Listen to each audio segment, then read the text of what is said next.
Any program are those of the producers and/or the persons appearing on the program and do not necessarily reflect the views and opinions of FRC Media, Bristol Community College, or the City of Fall River.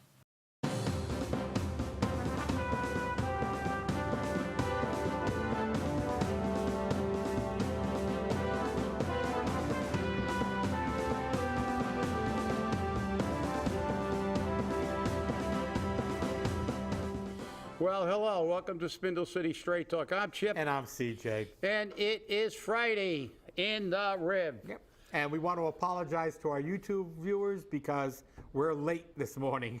we were supposed to be early. We were supposed to be early, but we're late because, all right, we'll take the hit. We forgot. We forgot.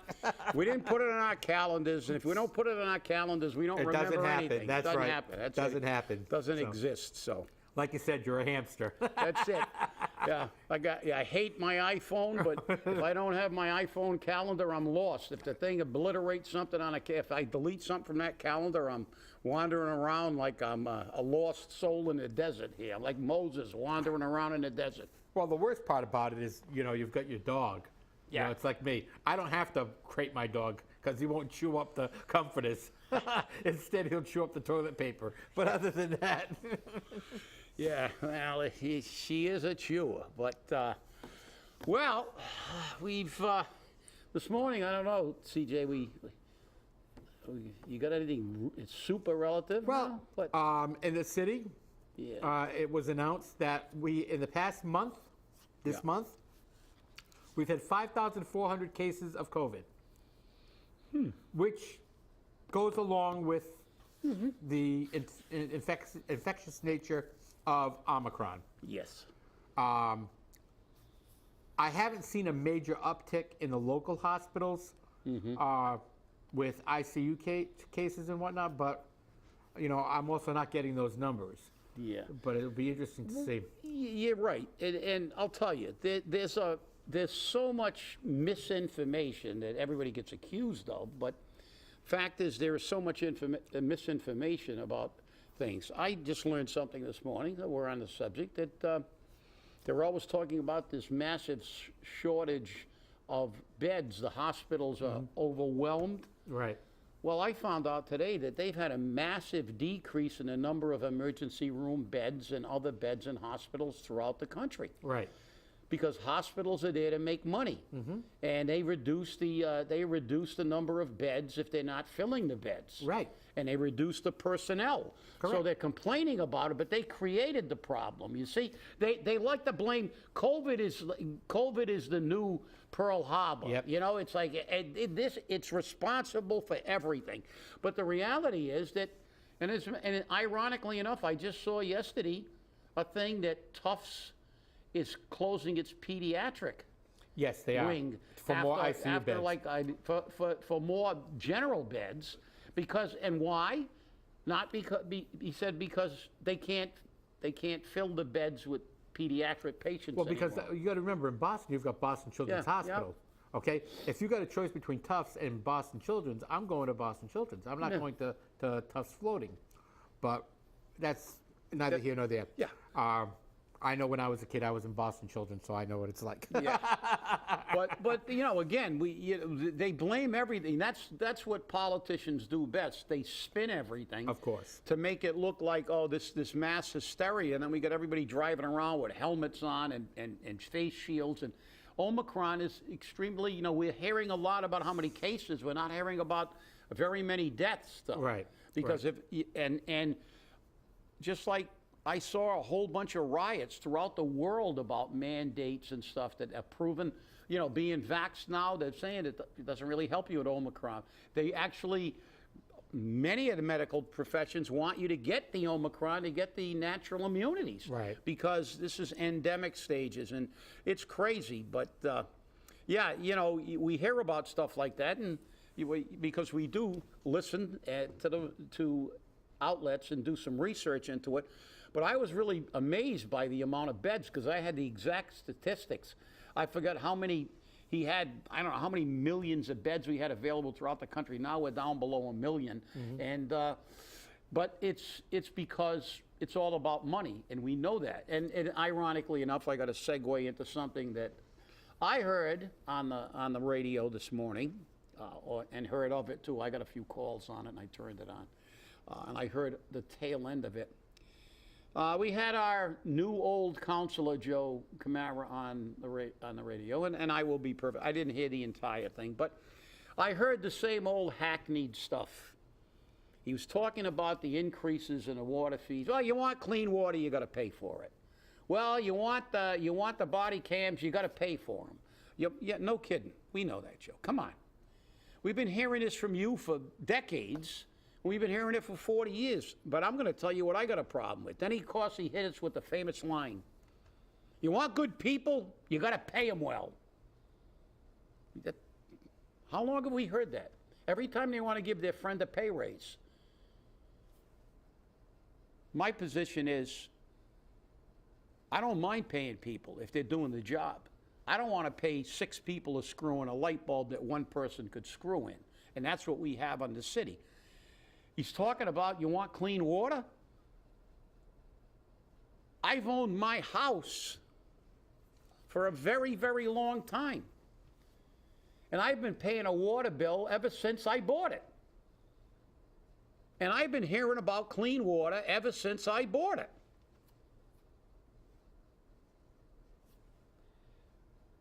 We still don't have clean water. No, as a matter of fact, we got contaminated water. That's right. We're going to be taken over again, like we're taking over for everything. The school system, we're spending 5 times what we used to spend on education. Are we getting better education? No. Do we have a larger budget? Yes. And we prove that buildings and tons of high-paid administrators don't educate our children. And no matter how many times we hear it, we get, all right, Joe, I'm going to tell you what I'm going to do. Let's bankrupt the city. How's that? Let's bankrupt it. If you truly believe that, I want you to stand up in a city council meeting and demand that every firefighter, every police officer, every clerk, everybody in DCM gets paid exactly what they get paid in Newton. See how long we can handle that. It only works for the people you get to put on a job, right? Because that's the way it is. And I'm sick and tired of listening to this lame-ass shit. I'm sorry. Well, the thing is that I negotiated. They didn't tell me. I mentioned Newton. You know what they told me? You can't talk about Newton. They have much more ability to pay their employees. But when we get somebody as a city administrator, we got to pay them like that. You work in Fall River, you get Fall River wages. You go to New York, you got to get higher wages because the rents are higher. The cost of living's higher. California always had an extremely high cost of living. That's why the salaries are higher. I remember many years ago when I did a study for a pay raise, that the trash collectors in San Francisco were making more than anybody in the city of Fall River. The trash collectors. Why? Because it costs more for a closet in San Francisco than it did for a house in Fall River. It does. But you listen to these people, and I'm tired of listening to it. For 40 years I've been listening to the same thing over and over again. You got to pay them more. We got to have more. You got to, and he also said, well, taxes aren't a bad thing. Yes, they are, when you're blowing them tax money. You complain about the city's economy, but you won't give people money to elevate that economy. And I'm sick and tired of these these political hacks that have been in forever telling me that the answer to every problem is for me to pay more taxes and you to get more money to spend. Because that's the only solution government ever has. But don't just limit this to money. Don't just limit this to Joe. Oh no, but I'm just saying he's the trigger today. Yeah, today he's the trigger. I said all of them. Whether it's Linda or because we hear from Linda and Leo all the time. Yep. Leo says, "Hey, you want clean water? You got to pay for it." That's Leo. You want clean water? You got to pay for it. You want clean water? You got to pay for it. You want police, you got to pay for it. And by the way, how many of your friends did you get on jobs in those departments? That's the problem. Yeah, right, exactly. And Linda's the same thing. Well, if you want these employees, we have to stop paying them more. Look at the water department. We're going to stop paying those people more. Yeah, and watch what happens when the firefighters go in and say, we want exactly what they're getting in Newton. Yeah. We want to be the highest. We want to be equal to the highest paid fire department in the state of Massachusetts. And you know something? They're as good as any fire department, if not better. Same with the police. Same with DCM. They go to work. They do their job. They do the same job they do in Newton. Well, if we have to pay everybody that works in Fall River to get good people, why can't we pay the people who actually work for a living? You know, there's an old saying in the military, if you're an officer, you're an officer. If you're a non-commissioned officer, you work for a living. That's the difference. That's right. And this is what happens in Fall River. It's the same tale of two cities. It's the same elitist versus poor people all the time, with a total disregard for the people you represent. But then again, what the hell? Joe's brother got a $90,000 a year job, didn't he? Exactly. After a 6-year gap in employment. I don't know too many people that can be unemployed for 6 years and then walk into a $90,000 a year job. Especially when your last job was Radio Shack. That's right. Yep, enough said. But I mean, look, it triggered me this morning. Look, it's cold. The heating bills are going through the roof. People are going to be, this is a terribly cold, at least to me. I'm not a weatherman, but this has been a very cold January. And I'm looking at next week, and I think we're not going to have maybe one day where the high temperature is going to be freezing or above. It's going to be in the 20s most of next week. You know, I know my heat's on all the time. Unless you want to walk around with 6 sweatshirts and, you know, and try to use space heaters and burn your house down. So people are getting killed. I listen to this, and it's like watching Joe Biden give a speech again. I think I've overperformed. Nobody cares that everybody's spending $5,000 a year more because of the inflation he's caused. And that's a conservative figure. But, you know, frankly, look, people, somebody let's run. We got to get people to run for these offices who care about the people. And I don't care. I mean, we should be paying them as much as we possibly can. But remember what the fundamental underpinning of capitalism is. You pay and charge what the market will bear. Only government doesn't have to apply by that rule. They can pay anything they want because they're not paying. Everybody else has to only charge what they're capable of getting for that service. That's what inflation is. A whole bunch of people chasing fewer goods, so they charge more. But capitalism works just the opposite. You know, and you use the opposite way too. You got a lot of goods, and you got fewer consumers. The prices go down to try to sell them. But not in government. It doesn't matter. Good, bad, indifferent. You know, we had a superintendent that was making, over $200,000. And he had 6 assistants. And he's got a whole bunch of principals and vice principals and CFOs and deans of students to run that quagmire that they call a school department. How many teachers do we have in relation to years ago when we had a higher student population? I don't think we've got as many. Fact is that, and pay them all. You want to do that? Pay them all. Let's bankrupt the city. That's it. Well, that was one of the complaints from the school committee at one point in time, a year or two ago, maybe further, where they said that teachers that come out of school come to Fall River and take their first job and get their experience, and then they go to school systems that pay more. Yeah. And that's why they came up with the program where they can get their master's degree on site, so that they don't have to go to Bridgewater or UMass Dartmouth or somewhere. They bring it right here to the school system here. The teachers take the course here, and the school system's footing the bill because they have to have a master's within so many years after they graduate. So that's a perk that those new teachers get. But they're getting that perk, and once they're done, bye-bye. Well, that's the key. I was just going to ask. It's like in the military. You can actually go to medical school. Right. But you got to give them a year for a year. But you have to give them 6 years after you become a doctor. Right. So there's a commitment. So of course Fall River gives them a free education, but they're not required to serve after they get that master's. Well, I don't remember. I don't know. They should have it if they don't have it. I don't know. I don't know if that was one of the requirements. You mean like when Sean Kadeem came from private industry and learned a little bit about being a city administrator, and then went to Seekonk. Then went to Seekonk to make more money and do less work because that budget's a lot better off financially, Seekonk, and it's a lot smaller town to run. So is this new guy going to do the same thing? I know he's an attorney. Now he's changing careers. Is he coming in to do city administrator and then go sell his wares somewhere else at a higher fee? Because now he's got a resume. Fall River's a resume builder.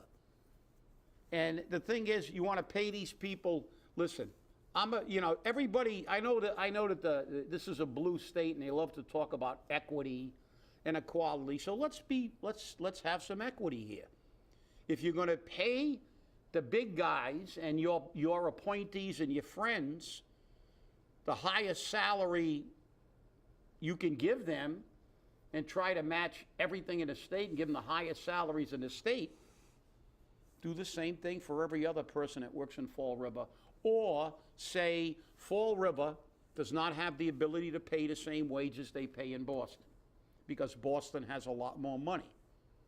It's a very difficult concept for politicians to understand because they look at every voter when it's not the election cycle as an ATM machine, as a walk-in ATM machine. That's but now even during election cycles. Now even during it, yeah. But the thing is about that is it's like you look at this and you say, you can't have your cake and eat it too. When you go to, even in the law, when you go to the Joint Labor Management Commission to try to get a contract, when you're the first thing you have to prove is the community's ability to pay your demands. But we never have to prove our ability to pay because they just say pay. We need to pay that city administrator more money. We need to pay all the people. And the irony of this is most of the jobs that have that attachment and get the automatic cost of living raise, by the way, that they slid in, that no regular worker gets, they get to appoint them. How many cousins and brothers and friends of the family and godchildren are working all over? Not only here, everywhere. I mean, just look at it. What just came out? They're trying to control social media. They're bringing in Amazon and Facebook and everybody else. All of a sudden, somebody did a little digging. I'm going to tell you the way the world works. There's people who work, and there's people who get whatever they want to work. Chuck Schumer's daughter is a registered lobbyist for Amazon. Amazing. How did she get that job? Right. I don't know. Maybe because her daddy is the president of the Senate? I don't know. And his other daughter, amazingly enough, is an executive at Facebook.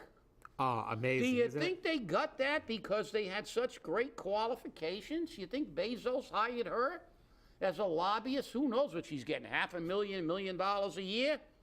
Well, all you got to do is have a father or a godfather. And that's the way, this is what's wrong with the country. Politicians get to get everybody, there's no politician who's got a kid that's working pick and shovel, that's looking for a job in a sewing shop. Right. They'll get a job somewhere. MBTA, mass dumping ground for everybody's relatives. Yep. Lottery commission. How many people do we know in a lottery commission that have no job skills? So there you go. If this doesn't irritate you, if you don't mind just continuing to pay and having your politicians pick up the phone and call your city councilors and tell them, we're sick and tired of you forgetting the taxpayer. And even when you do mention the taxpayer, like the councilor in seat 5 did, according to the radio, the vote still goes through that says, the hell with the taxpayer. Exactly. Exactly. And you know, it's the same people. I can almost always predict who's going to vote which way. Almost always. And I'll tell you, I'm pretty confident on Linda, Leo, and now Joe, and Brad. Those 4 I'm pretty confident of. So what happens is it's one vote. It's one vote that can change the entire thing. And that's what happened in Tuesday's meeting. One vote. And it flipped. Yeah. Same thing with the water bill. When Cliff was president, remember? One vote could have stopped it, one vote could have passed it, and he passed it. And then the next day he explained it that we need to do it now because next year it'll be twice as high. They always threaten us with making it twice as high. Oh, we're going to get taken over. Right. It's going to be twice as high. Why does it have to be twice as high? I don't know. Maybe, you know, we're a little older than some of the millennials. They don't remember. But we've been talking about water as long as I've been involved in the city. As long as we've been talking about the MBTA and the diamond in the rough, the waterfront. What is it, 40 years ago? They were talking about relining all the water mains in the in the city of Fall River. They're still not all relined. Exactly. 40 years ago, we've been talking about you got to pay if you want clean water. Guess what? We've been paying for 40 years to get clean water. We still don't have it. Are you going to pay your plumber if he works 40 years on your faucet and it's still not working? I don't think so. They're running a con on you. Wake up. Call them up. Vote them out of office. That's the problem. That's the problem. The society's upside down, and you people don't realize they've conned you. Years ago, poor people used to kind of understand they weren't in the same category as rich people.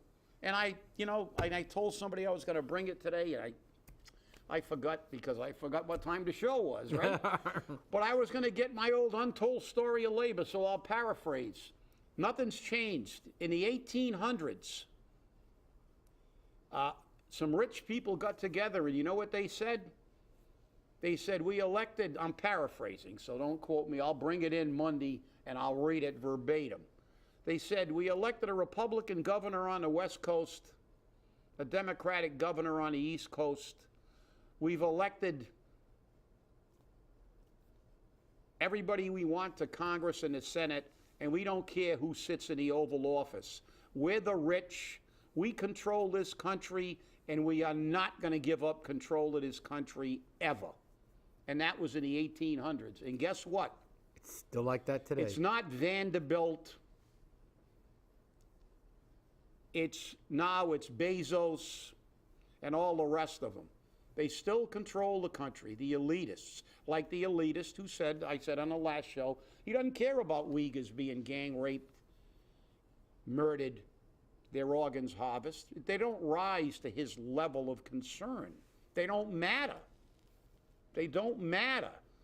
You know, these things that they like to have for virtue signaling matter. Climate change is far important than somebody getting gang raped or murdered. Oppression only counts when it does you good. You're not Gandhi, because Gandhi said societies can be judged on how the way you treat the weakest among the society and your animals. He understood that. But apparently rich people don't. You know, like I said, we're like pets. We're their pets. They only care about us at election time, and they pretend they like us. But years ago, you knew that. I mean, when people were living in three-deckers and the Bordens and the Bordens were sitting smoking cigars. The Bordens and the Durfees. And the Durfees were sitting in their Highlands on their widow's watch, smoking cigars. and watching the peons working 14 hours a day in their mills, then going to the stores they own to buy their groceries, and going to the houses they own to pay their rent. Another little excerpt from The Untold Story of Labor. You know what one of their attitudes were? This is rich people's thought process. Poor people have to work 14 hours a day. Because if you let them have too much free time, all they know how to do is drink and have children. That was an actual quote. So forgive me if I'm not believing their con. I've done far too much research into this, and I've lived that. I've negotiated, and I've seen the difference in negotiating for people who have to work versus people who are there because of political affiliations. Because I can tell you one thing, I negotiated a lot, went to 2 JLMCs. I never had a JLMC officer ever told me you can get paid as much as they do in Newton because you guys are just as good as Newton's fire department. They said, you can't expect that kind of money because the city doesn't have that kind of money, except for the chosen few. Well, you know, I remember an article in the Standard Times many years ago where they said if you wanted to get a job where you got paid well as a worker, you went to New Bedford. If you wanted a job that paid well as a supervisor or manager, you went to Fall River. And it's still that way today. I remember that. I remember that article. Well, it was a Sunday. It was the Sunday edition of the Standard Times. Yep.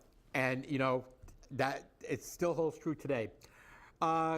Just a couple of things that are coming up next week. On Monday, I believe, Jake Auchincloss is having a roundtable from city leaders and elected officials, but the public can register and go to it.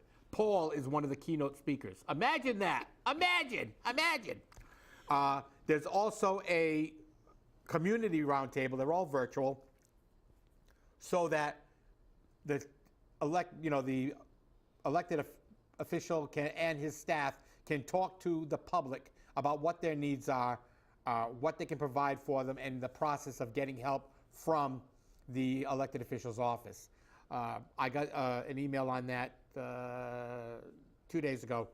So if you're interested, shoot me an email here at Spindle City Straight Talk. I'll be more than happy to send you a copy of the email, unless you're getting them already from Representative Auchincloss's, because must be weekly updates from him. Wow. Yeah. You are so fortunate. I'm special. You are special. Yeah, I'm special. And I don't take a special bus. Oof. I won't touch that one. Okay. The other thing is that if you have not gotten your COVID tests from the federal government yet, you can still get them. Go to covidtest.gov, and it will redirect you to the U.S. Postal Service order page where you can order them. You are entitled to 4 tests per address or per household. So I know some people are having a problem because they don't put an apartment number, or the apartment number is already mixed.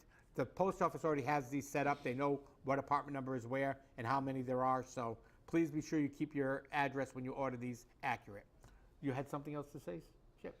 No, I was just saying that they're going to having another roundtable, just like they had citizens input for the charter and didn't pay attention. They had citizens input for the opera money, didn't pay attention. So if you want to go there and be totally ignored, everything you say be totally just, okay, we're going to give you a very indifferent ear, but go ahead. I mean, I want to go just to make a certain elected official uncomfortable.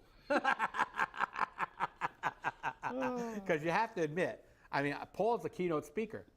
Shauna O'Connell is a keynote speaker from Taunton. Wow. A Republican? I know, imagine that, a Republican. I don't know how that happened. I don't either. But, you know, I don't know what they're going to speak, what those particular mayors are going to be speaking about, but we do know. And as you know, Maura Healey has formally announced, so Massachusetts will be in good hands. I think not. I'm waiting for the lieutenant governor's announcement. I know, so am I. Well, I want to thank you all for watching. Thank you for inviting us into your home. And remember, stay safe, stay angry, and hold your politicians accountable. We'll see you on Monday. Have a great weekend.